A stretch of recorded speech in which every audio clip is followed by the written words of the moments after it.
Hello, everybody, and welcome to yet another episode of the Startup Saturday. We have our guest today, Damodar Mall, who is the CEO of Reliance Retail, the grocery business, and the various brands that fall under its ambit. Damodar, thank you so much for doing this for us. Deepa, very nice to be here. Always a pleasure. For me, you have a very strong connect with startup because you have started within Hindustan Lever the first Sangam Direct, which is the online retail business those many years ago, and you've also been a founder of your own startup, which then morphed into what we now know as DMart. And today, in these years, you have incubated so many businesses within the Reliance uh, umbrella. And maybe we can touch upon some of these, your learnings, and what are the takeaways that our viewers can work with. So I've kind of kept it broad and open because you will have all the perfect sound bites for us as we go along, I'm sure. No, I think the starting belief is if you are in a consumer business today, in today's emerging India, whether it's a product or whether it's a service that you have at consumer facing, then probably this is the best time to be building consumer businesses, branded consumer businesses. That's my play area. Uh, Aspirations are higher, incomes are increasing. Um Media has been completely liberalized. So entry barriers for distribution, entry barriers for communication, they've never been lower than what they are today. And all this happening when the consumer is very eager, to use an advertising line or dikhao. They're always very open to new suggestions. So that's why if you have an idea, if you have conviction, probably best time. Uh, and I think for the last 20 years, I've been in the creation mode all the time. Even if Yeah. and Reliance Retail, I always say Reliance per se is, it might be big in size, but it's a startup at scale at each time, has the genetics of saying this doesn't work, so pivot it, let's take the learning cost, let's take the hit, uh, uh, steer away from the what is not working, and refresh ourselves and reboot. So that's been my playground organization, starting from my first store in Navi Mumbai, which I did absolute from scratch kind of startup, to the big things I'm doing now, where today we say if it's a new idea, let's take it to 100 stores and then play it from there, and so on. But startup, it has been uh, right through, because the consumer deserves a startup mindset in India. In it's exactly 10 years, Damodar, since your book, the Supermarketwala book, is at the back. And at that time, the whole idea of startup as a theme in terms of what consumers was experiencing, it's not the way it was then. Today, you're talking about a whole different D2C kind of place. So, if the book is to be written today, what's changed? Maybe you just want to touch upon that. In one word, everything. And I think that's the exciting part of it. But a key difference from then and now uh, is two: behavior of capital, willing capital that backs ideas, that has significantly changed. There is good quality patient capital available for idea entrepreneurs to engage with, uh, uh, uh, use it meaningfully, and make it rewarding for people who bring the capital. That's one. And second is the digital distribution. You can be national by talking to five people in the digital distribution space, digital retail space, and maybe four or five people in the physical modern retail space today. And earlier, during my time and our time in the conventional FMCG ways, it would be building distribution in India would be a generational effort. I think in the last few years, these two things being uh, liberated in favor of the entrepreneur, uh, the behavior of capital and the availability of distribution, low friction flyovers of distribution in digital and modern retail, digital and physical modern retail, are the two big enablers that have happened. So yeah, lots have changed, lots has changed, and yes, the next book needs to be written. 60% through already. Hopefully, one shall complete it soon. Amazing. So today, I was in Jaipur not too long ago and heard consumers talk about how some of the new brand of ice creams that they have tasted, because they are finding it in Reliance stores, lent that dairy brand a tremendous amount of heft and confidence. How does a brand, qualify to get into the stores? What is it when you are screening and when you are selecting? What do you look for in what you think is a prospective winner with the consumer? So the first, how the consumer behaves. So when you are in a smart bazaar, it's a branded place in itself. It carries its own connect with the customer. Customer trusts the space, and therefore when she's approaching a brand there, actually there are two brands that are working. One is the context, which is the Smart Bazaar store, is a brand, and then on top of it is the product brand that is there. And these two work in tandem because the customer says, if Smart Bazaar has kept it, then it must be good. That's the first step up in credibility that you get. On top of it, the brand. So what happens is younger brands, smaller brands can look into the eye of larger established brand if they stand on top of with the support of a branded format or platform like Smart Bazaar. What do we look for? Uh, we are a theater of choice. So we are in the business of uh, answering two questions for the customer. We get her in the mood and we continuously work to answer two questions. When she visits the store, we answer these two questions. इस बार नया क्या है? What's new? And इस बार offer पे क्या है? What's the deal? What's saving money for me? So I am in the business of increasing choice for the customer. I'm in the business of saying, here are simple everyday ways of celebrating your new incomes and aspirations. So per se, if anyone is bringing a brand to us, we say, come sit, let's see what we can do, because we are in the business of opening these possibilities. After that, the brand having a unique thought through offering, which is probably based on an insight, uh, doing something different from what others are doing. Hmm. Also, the brand understanding the vocabulary, and the bhasha of modern retail and self-service retail are the two things that come in handy, and help us choose a brand faster to present to our customers. But this is in the end, Deepa, this is self-service. So we design our stores, we lay out the brand choices, and we step back. There is nothing we are recommending. So I'm just Great. I'm just if I may say, Facilitator. I'm a dating platform. I am a Swayamvar platform. Really, the power is with the consumer, and she's choosing. And if she likes you, she takes you home. If she does not like you, she moves on to the competitor. Of course, it helps me if the consumer shopper does not settle down with the brand. If she's shopping around, the dating platform makes more money and has more power if she's flirting and each time she's curious to do. So we keep laying out these new choices for her. So we follow an active bias in favor of newer brands, more exciting brands have something different to offer. Large, small, regional, national, international does not matter, because each of our stores, each of our towns is a market in itself.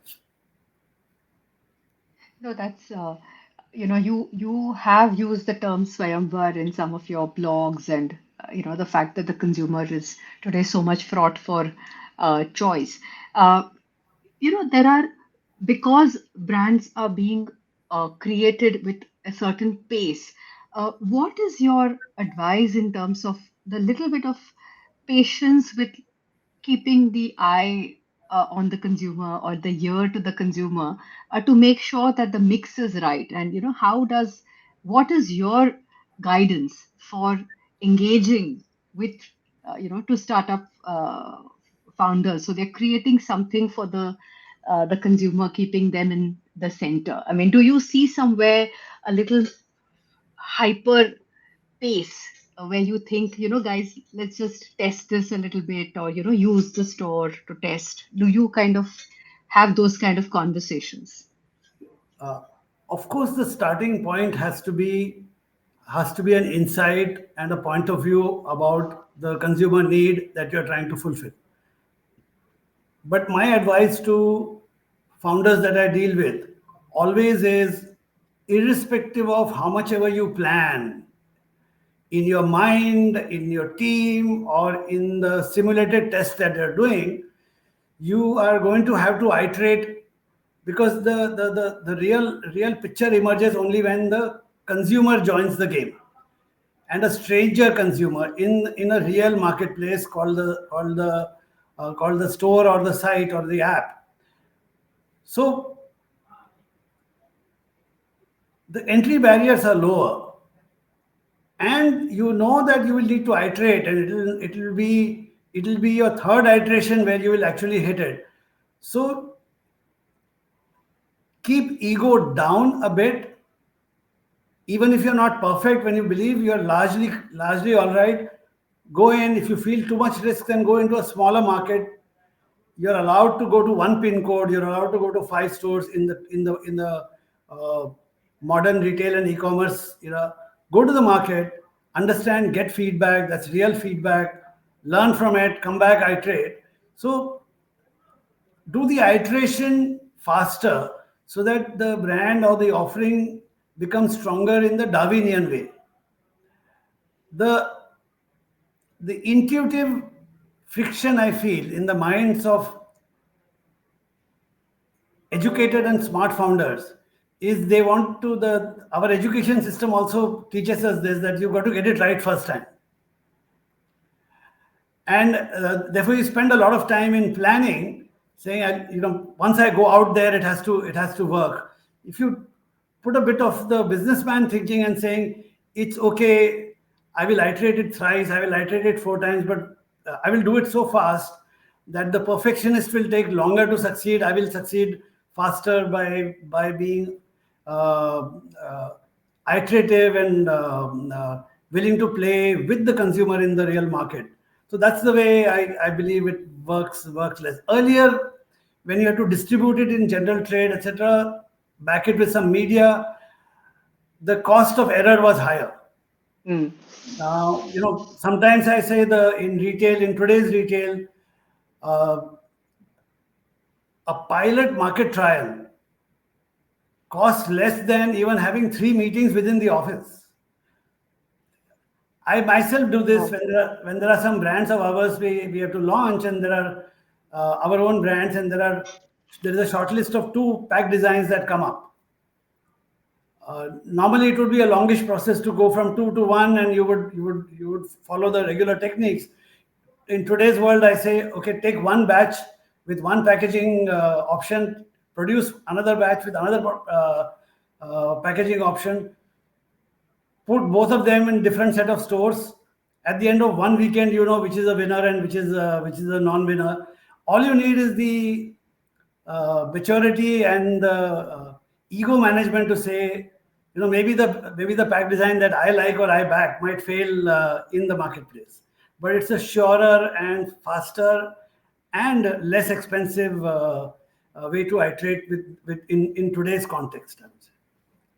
And what is your pick of a couple of categories and brands you want to talk about where you are sort of more attracted to, follow their journey, and you have mentored or guided them in some manner, perhaps? So I'm a retailer, so it is my dharma to love all, and we back and grow with everyone. But there is one thing for which I find the consumer more ready, and not many uh, large and organized corporates paying that much attention. And that's Mm-hmm. why we go out of the way to back something of that kind, is what I call pre-sold India ideas. Mm-hmm. Yeah, you don't need to, if you have to get people to have whole wheat pasta or any pasta, you need to change eating habits. But having steamed idli for breakfast, even for a home in Amritsar, is a pre-sold idea. Mm-hmm. Nariyal pani is good to have, is a pre-sold idea. Chas is good to have, is a pre-sold idea. We will, we can postpone having nachos, but we'll die if we don't get sepuri. These are pre-sold ideas. They are known, they are pre-sold, consumer is ready. All we need to do is to modernize brand, uh, make them more convenient. So anyone trying in these kind of spaces, anyone trying to sell um, bhel or millet bhel, anyone trying to sell uh, imli ki chutney or pudina chutney, anyone trying to sell all the things that I mentioned, that this Indian asserting customer wants to continue to have, we need to increase the modernity quotient. Anyone attempting that, we naturally back them a tad more, because we believe, we come from a point of view that, we don't give up. We are asserting because we don't give up our pani puri and move to nachos. We move from street pani puri to bisleri pani puri. So that modernity, that food safety, that brandedness, when it is given to things that are our favorites, the chances to success are far more, and therefore we follow. And the players are relatively smaller and more regional. Therefore, we tend to hold their hand and give them an extra push to succeed. You've been watching this space for a long time, and are there times when you yourself have been taken aback or surprised with how something has been adopted and so quickly by consumers in places where you least expected them, or to, where the pace and the readiness of the consumer is far more than what you anticipated? Oh, in my life, this happens all the time. Uh, Only 1.5 years back, we used to sell in our stores lots of fresh, natural nariyal pani. And we said there must be a modern version of it, because in the natural way, while it is the best way to have it, it is clumsy, cumbersome, difficult to handle, and therefore consumption occasions can be lost. So we said there must be a modernized way of doing it, and we backed people who were doing branded nariyal pani. And in 18 to 24 months of time, uh, branded Narel Pani in our stores has become next to brands like Maza, which have 25-year-old brand, very successful and large brands. So it happens all the time. It happens when we started selling millet kurmura. Just a little twist. Kurmura is what people want, bhel is what people want, but you add a little millet angle to it, and it it takes off almost. People telling you, the consumer telling you, why didn't someone think of this before? So whether it's health space or whether it's indulgence space, staying closer to what people already desire and want to eat in the food space always works. When we started branding Indian mithai, instead of selling just chocolate gift boxes, in in in a year's time, between two Diwalis, from selling 10% of branded chocolates during as gifting, we started selling 5 times uh, the volume of that volume of branded mithai that used to sell chocolates, while chocolates were themselves growing. So these are some of these things are what builds and reinforces our conviction that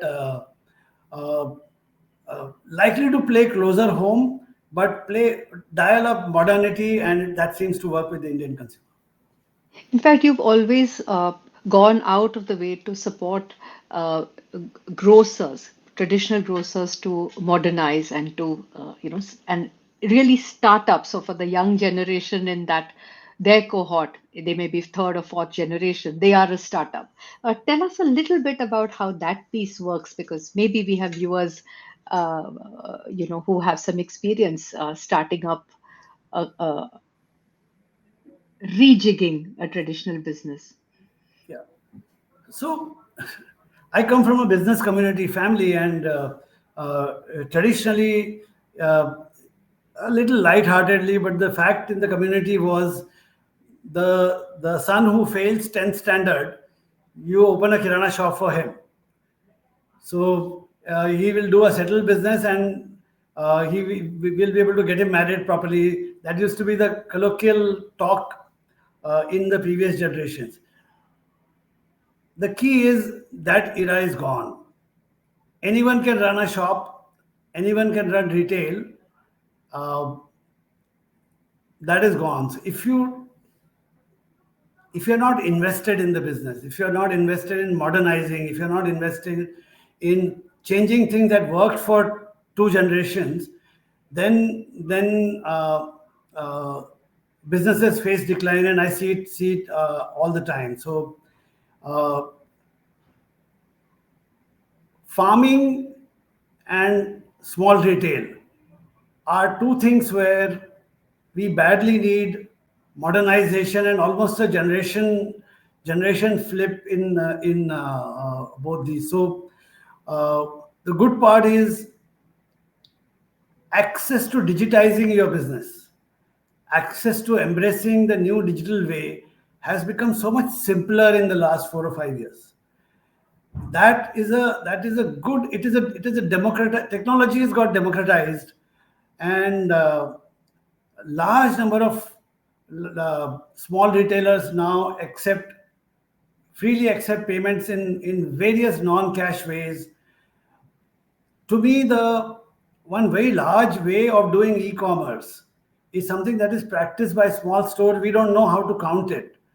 People write their shopping list on a piece of paper, click a picture, and WhatsApp it to the store. The store fills the order. If they have to substitute some item, they make a video call and show the item to the consumer. They fill the order, send it home with a payment link on which to make the payment. Every step of this transaction is modern and digitized, but we don't yet call it we don't yet call it e-commerce, because we don't have a way. We say only app-based things are e-commerce, but this modernization is happening in a natural way.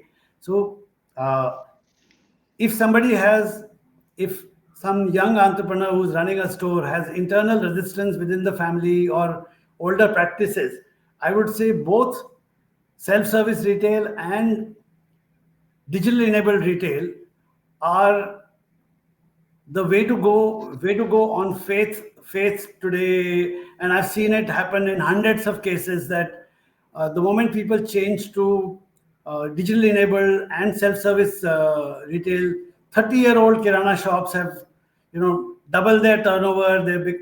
They're liked by the neighborhood that much more. So almost on faith, and learning from people like me who carry conviction, you must push back at elders in the family who might be feeling that repetition, and go ahead and embrace modernity is what I would say. Amazing. I think this has been a very, very interesting conversation, and just it is actually you've touched upon so many key points in terms of the changing consumer, and even what are the kind of nudges that the consumer is making, where brands possibly need to take that jump because there is already a use case and a readiness for the Indian consumers. So, also the point you make about the trade, smaller trade, to already in their mind, they've made the transition. Possibly, we are the only country that is doing such digital enabled retail from the grocery, the small corner store, kirana format. So, fascinating nuggets and insights over here. Thank you so much for coming and talking to us, and I hope we can carry this conversation with you at some other point in time as well. Thank you, Deepa. Lovely being here. Thank you. Thank you very much.